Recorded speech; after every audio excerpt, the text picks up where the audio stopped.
When I had mental health, like really bad mental health problems, I really wanted it to go away the next day. I know that only spiraled me down back into where I came from.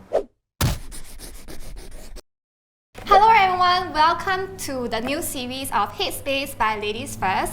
My name is Petrine and we'll be delving into the topic of mental health. Today we have a male co-host with us. Hi, I'm Russ. And today we are going to be talking about the different stereotypes about mental health issues and also discuss on different mental health problems. On each episode, we're going to be having a special guest with us who will be helping us discuss about mental health problems and also talk about, useful tips that we could maybe learn from them. My name is Henny. I'm a clinical psychologist at Promises Healthcare. I see adults, children and adolescents of various types of mental health difficulties. Mental health has always been a thing, but why has it suddenly become an issue now? Well, I think, mental health issues have always existed in our society. Previously, it's a bit of a taboo to talk about it, but recently there's a lot more awareness. I think people are more open to talking about it. People are more accepting of it. We do see like celebrities, influencers stepping out to share about their difficulties as well. I do wonder whether COVID has impacted this as well, because the stress is related to something that's not within their control. So there's more of a collective feeling about this. Yeah, I definitely feel like more people have came off their shell regarding this issue during COVID because everyone's kept in their own place at home. The world's gotten slower, so they don't really have a way to vent it out on a psychiatrist and all that. So they usually tend to go towards friends or social media and such, and that's why I feel like more people have taken mental health and mental problems more seriously these days. Do you think people of all ages would definitely have like this mental health problem? I think at each kind of stages in our lives, there are specific times where for specific disorders, that's where the onset really starts. But I think for most mental health conditions, you see the onset is in childhood and adolescence. It's just that a lot of times I think people try to move on. They do not get help until adulthood. I do agree. I think mental wellness issue is not something that people normally talk about or see as like a health problem. Well, I think definitely mental health is just as important as our physical health. So yes, we want to look out. I think one thing that I noticed in a lot of the cases that I see is really this feeling of not good enough. Right? So it's true. Yeah, so trying to, I think, keep an eye out for that when you're interacting with your kids. I have another question for you. How do they actually solve the problem? Because there can be a lot of complication. Like it can be through like childhood trauma, it can be from young, or it can be just be as simple as just because of COVID. So how do you rectify a problem if you realize that you have some form of mental health issues? Well, I guess it's not so straightforward. Yeah. Oftentimes it's during the process of therapy where we try to figure out, okay, what are the possible kind of early experiences in our lives that could have contributed to this, and maybe like why specific stressors, because not every stressor is going to trigger or make us develop a mental health condition. I feel like my whole life, my whole childhood, I was happy because I had a way to cope with it. It's like I wouldn't mind the negativity from, for example, friends or family if I could still do what I like to do, like pursue my ambitions. I think once I lost the right to be able to do my ambition, that's where I start to take in all the negativity. It could be that and maybe other possible factors. I think during COVID a lot of us felt quite stuck, quite suffocated. It's really also what's the impact of not being able to do what you want or in terms of your ambition. Yeah, so therapy is really kind of process where we look into various aspects of our lives, understanding why this came about, but also then thinking about how we develop more helpful adaptive coping strategies. With the current COVID situation that happened 2 years ago, and with a lot of people expressing their feelings or emotions online, do you think that's a good way to actually curb or to improve on their mental health? I think definitely awareness that really helps. People are getting this feeling that I'm not alone, right? There are many people out there with similar difficulties, or people are also feeling stressed, so it's not just you. I think that definitely helps. What I think would be important is really, getting the right sort of help. If we need something more than, talking to people, right? Getting access to professional help, I think that would be really important. For me, I feel like recently I've seen a lot of younger generations push out their thoughts on social media, right? And I don't know whether it's mainly to do with how the society is these days, because the younger generations back then usually won't feel the need to be super stressed about their future or their career as much as now. Yeah, actually I agree.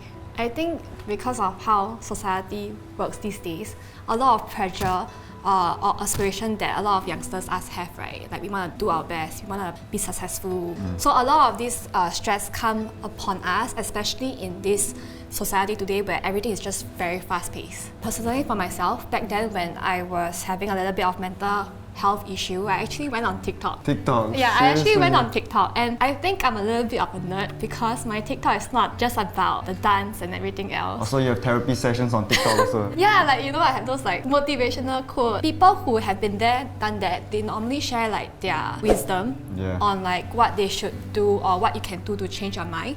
And I think that plus fitness actually helped me get to a better place. Do you feel that nowadays like younger people are seeking professional treatment now? Definitely, I think a lot more adolescents are coming forth for treatment, not being forced by their parents, but more of them, they themselves are seeking help. It shows that there's just a lot more awareness right now and less stigma to this. Speaking of therapy, therapy is basically where you go up to a specialist, aka a stranger, and then you talk about your own problems and feelings, right? And they'll hear about it and discuss about it with you and try to rationalize with you, right?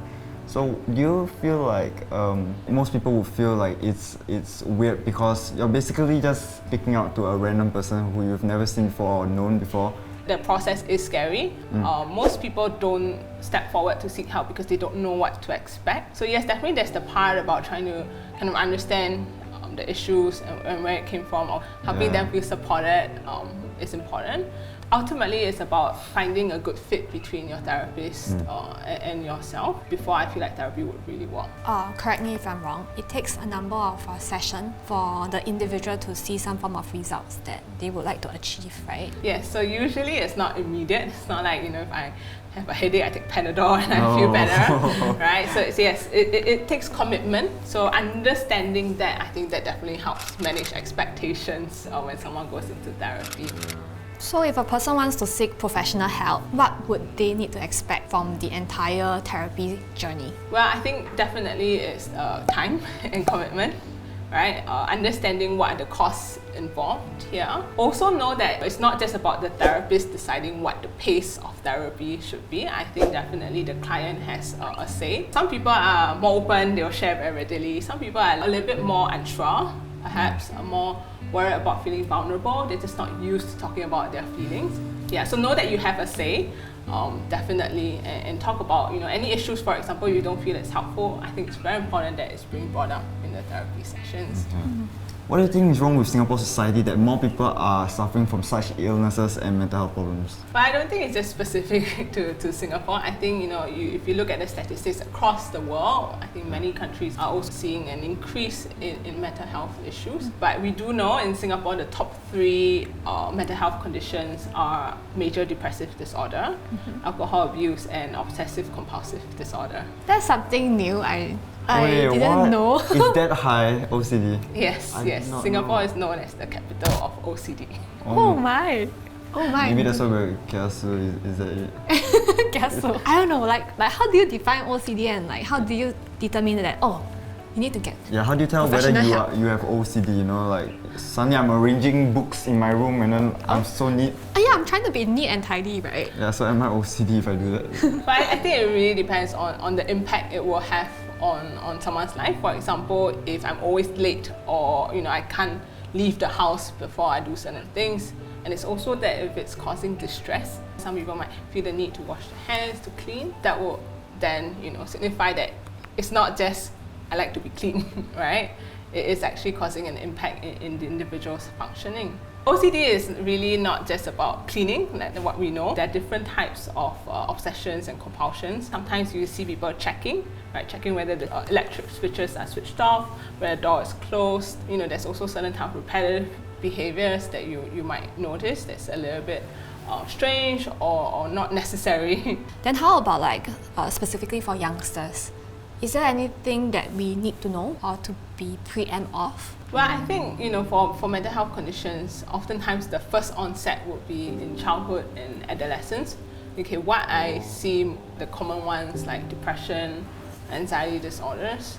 OCD is part of them. Back then when I was having this sort of like mental blockages, right, I always felt that like I was also angry with myself, like I'm not good enough or I'm weak. Yeah. Like, you know, mental stuff should be something that can be easily handled. Is there any way that we can improve on this narrow mindset? Definitely, you know, increase awareness and understanding of what mental health conditions are, you know, would help, because then people would also be more understanding and also more compassionate and supportive to each other. You know, everyone can play a part in improving kind of mental health and helping people with mental health difficulties. When I had mental health, like really bad mental health problems, I really wanted it to go away the next day.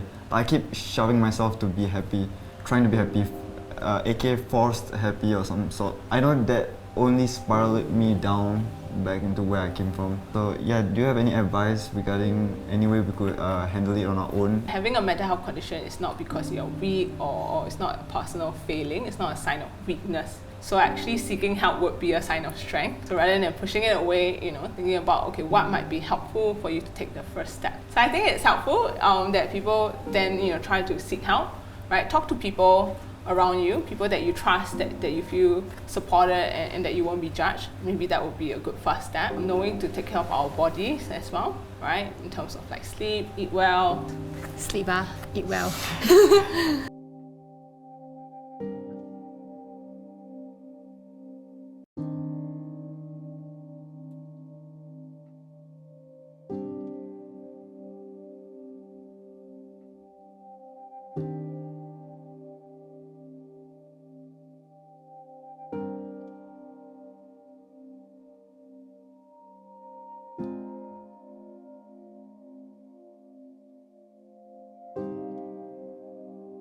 I'm not really in a position to answer this question because I'm a psychologist, not a psychiatrist. Psychiatrists are doctors who have gone through medical training and then choose to specialize in psychiatry, whereas psychologists, we are not medical doctors, okay?